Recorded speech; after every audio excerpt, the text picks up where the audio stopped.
Hey guys, what is up? It is your girl Kendall. Welcome to my channel. Welcome back to my channel, my little sweeties. Okay guys, so this video is kind of like, okay, another serious topic.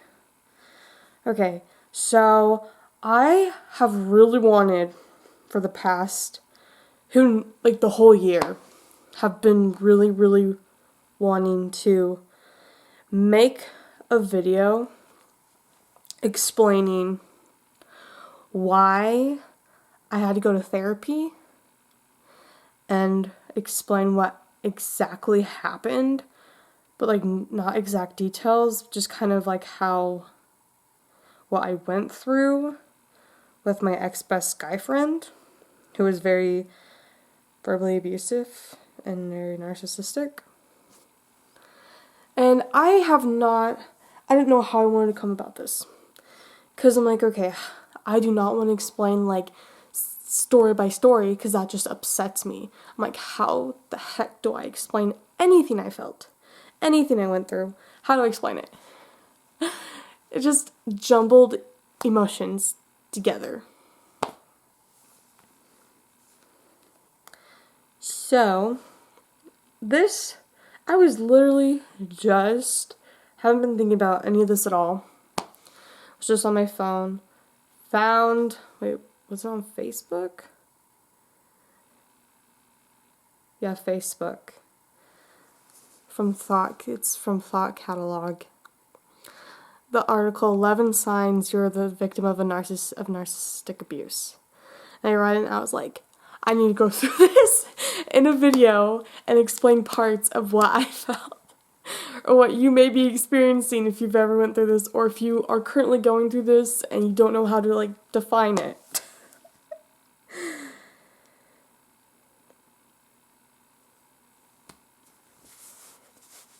And this is the way I can do it that honestly doesn't upset me to the extent like telling like every single story would. So I'm like, okay, I can do it this way because it helps me a lot. Literally, I was just thinking for months, I've been like, okay, how do I want to do this? How do I honestly want to do this? Okay.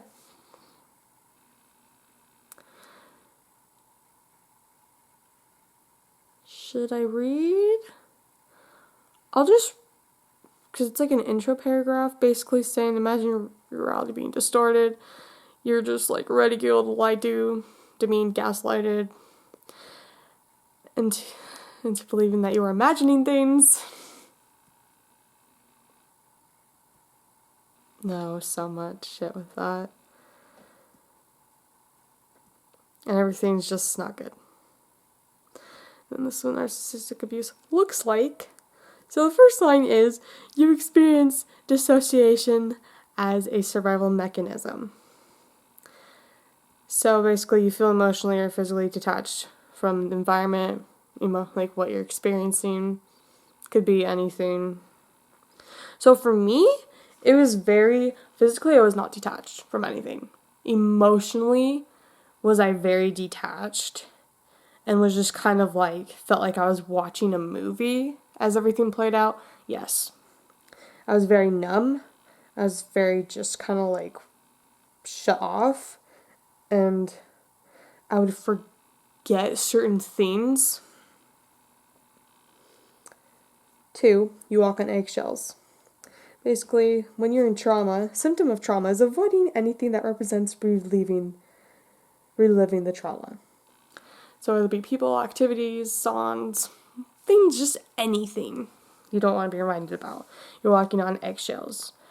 I walked on eggshells. For me, it was I felt like I couldn't say certain things at all. I couldn't argue. There was things that it's just kind of like, if he says it's this way, it's just that way. Yeah. 3, you put aside your basic needs and desires, sacrificing your emotional, even your physical safety to please the abuser. Nothing physical, thank God.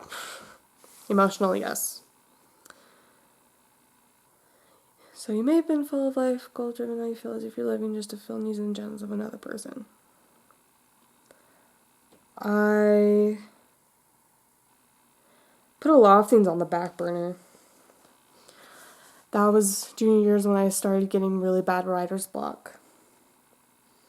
And the kind of things that I wanted to write by now still haven't been written, really. It's gotten better. It's been years of writer's block, and it got a lot better after therapy.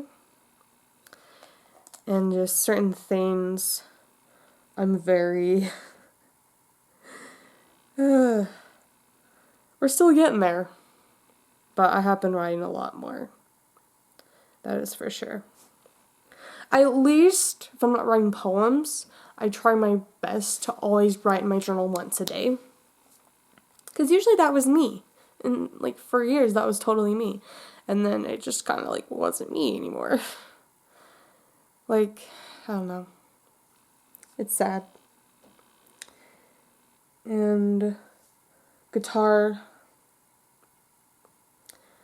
I'm barely getting back to playing my guitar. Well, I had to take a break because I broke my arm, but even when I was, like, fine and healed, I just had a really hard time picking it up because this person was like, you love music, why haven't you learned to play the guitar yet? Haven't you always wanted to?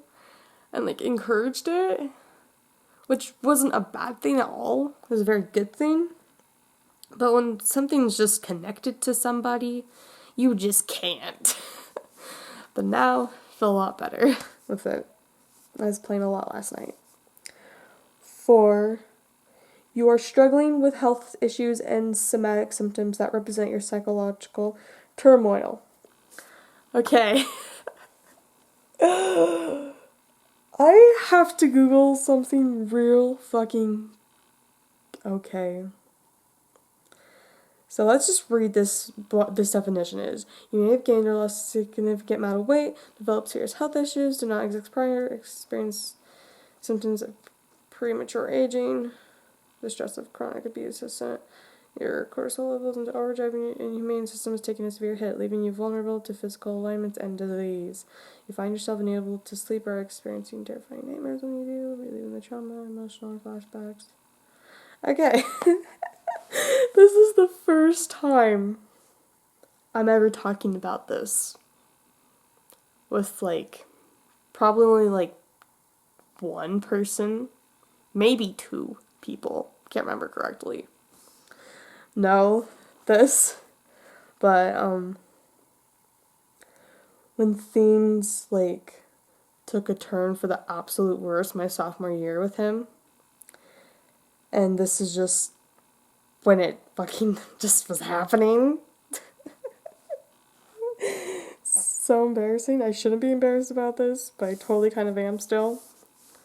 Even though it was, like, so long ago now. I was 16, now I'm 22, I'm 23 in a few months, like, you know. But when I was around that time, when the abuse was, like, at its high point happening. And this happened until I moved to Arizona, I want to say. So sophomore year, sadly dragged into junior year because of all the trauma, I would wet the bed every night. I have not wet the bed since I was like 4 or 5. I never wet. Like, that was never a thing. I never had any bladder issues. I never had any issues like that. And it was the weirdest. It was like either every night or every other night. And I remember I was just, and I, like, knew, so I wasn't worried, because I knew. Like, in part, because I remember hearing, when I got my hair done during 9th grade, one of my old hairdressers was talking to somebody and being like, oh, check to see if he, like, wets the bed or not. Like, check to see, because her, like, stepson, see if, like, he wets the bed or not, because he was going through a lot with his, like, because there was a divorce. She married the guy who has the kid, who was, like, 9 or 10. at the time. And the birth mom was just freaking crazy and just stressful to him because she was being like just awful about my hairdresser and stuff.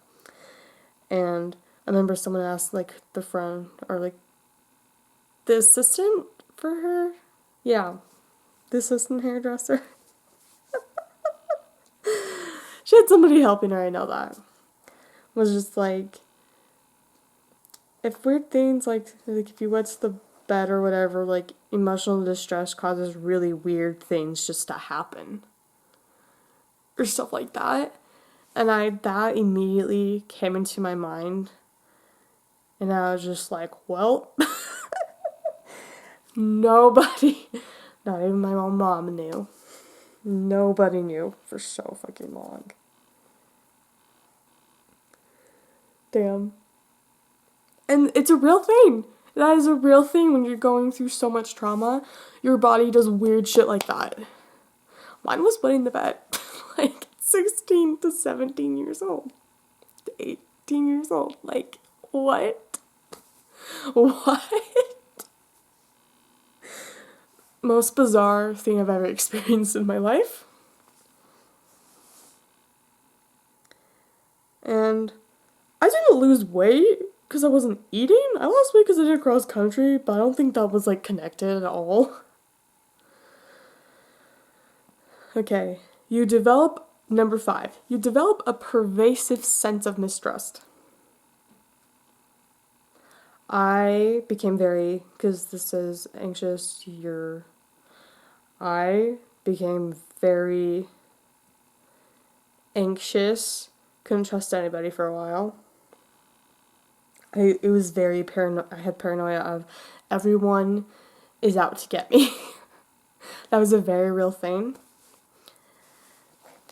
I was told things like, everyone's saying this about you, by my ex best friend who's a narcissistic asshole who verbally abused me emotionally and pushed me over the edge.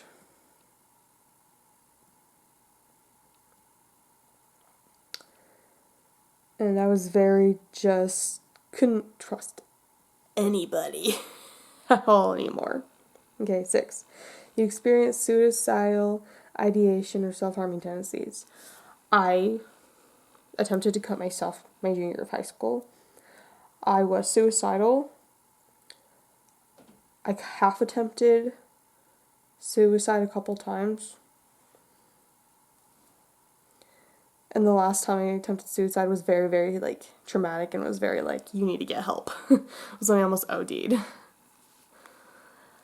I made myself throw up pills, basically, so I wouldn't OD. 7, you isolate yourself. I think I did isolate myself. I lost a lot of friends because of him. I was very just kind of like, even when it wasn't him, it was literally just me through a lot of things. I literally just had myself. I was isolated. Number 9, you self-sabotage and self-destruct. Victims often find themselves ruminating over abuse, hearing abusers' voices in their minds. So basically, I have done this before therapy, and even this was after high school, even when I was in Arizona and stuff. There would just be things that would come back into my brain.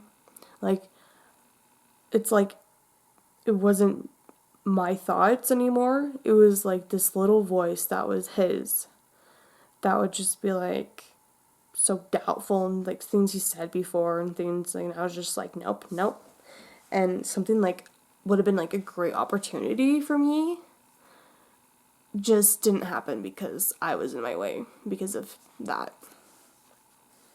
10, you fear doing what you love and achieving success.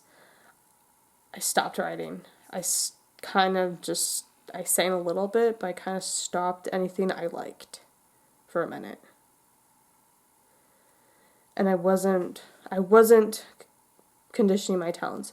I wasn't succeeding in certain areas that I wish I had been. And I just felt inferior, and I just felt like, oh, you can't do this, you can't do that, you can't do this, you can't do that. Because that's how he made me feel. 11, last but not least, 11, you protect your abuser, even gaslight yourself. I protected AJ so fucking much. I was very adamant that he is such a good person. I protected him for a long time. I denied things. I was like, oh, he didn't mean that. He didn't mean this and that. That's not this. And so I always stood up for him when anything was ever questioned or anyone said anything bad about him. But one thing that hits the most, that hits a lot in the beginning of the demean to believing you're gaslighting to believing that you're imagining things would happen, or I know what I said and I know what happened, and AJ would just be like, it's all in your head, I didn't say that, it's all in your head, that didn't happen, that's not what you said, that's not what you did, that's not this or that. And even just like not any arguments we had or anything when he was mean. Sorry guys, my camera died. So basically it was any event, anything small or big, where I know what I said. He's like, no, you said this, nah. Like, trying to fight me. Like, okay, why are you trying to fight me over something that I hardcore remember? Like, your memory's not as good as it used to be, nah. I'm like, fuck you. Like, fuck you. So, yeah, that is what it's like when you've been verbally abused by someone who's narcissistic abuse. And it's tough stuff, kids. And the hardest part, I think, is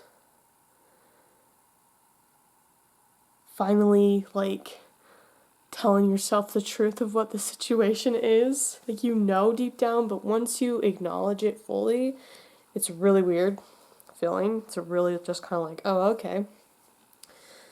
So, yeah, fucked me up, and I was in therapy because of it. Especially after the last incident. Because I was just ready for him to be in my life again. I was very ready. Like, friendship with thought was good in my mind. I was honestly ready. I honestly was like, this is the new norm. And yeah, no. This is just no. It's been almost 2 years since then. Which is crazy. This whole journey and everything. Therapy's done me a lot of good. I was in therapy for 1.5 years. Completed treatment back in August. Is everything perfect? No. But basically therapy is to give you tools to help you get through things. So even though I was helped in many ways, like, if things do arise, no one's perfect. Nothing is perfect. That doesn't mean I won't be triggered ever. I know how to handle it, though. I can take care of myself. I know how to handle things. I don't freak out and be like, oh my gosh, I can't do this, and like call somebody in tears. Like, no. I can actually like do this. So yeah, that's today's video, and hope you guys liked it. Maybe you learned something new. Maybe just know your worth and know like you're worth it, and anything anybody says that's negative is not true. You're not the opinion of anybody else, but the only opinion that matters is your opinion of yourself. So yeah, love you guys, and yeah. I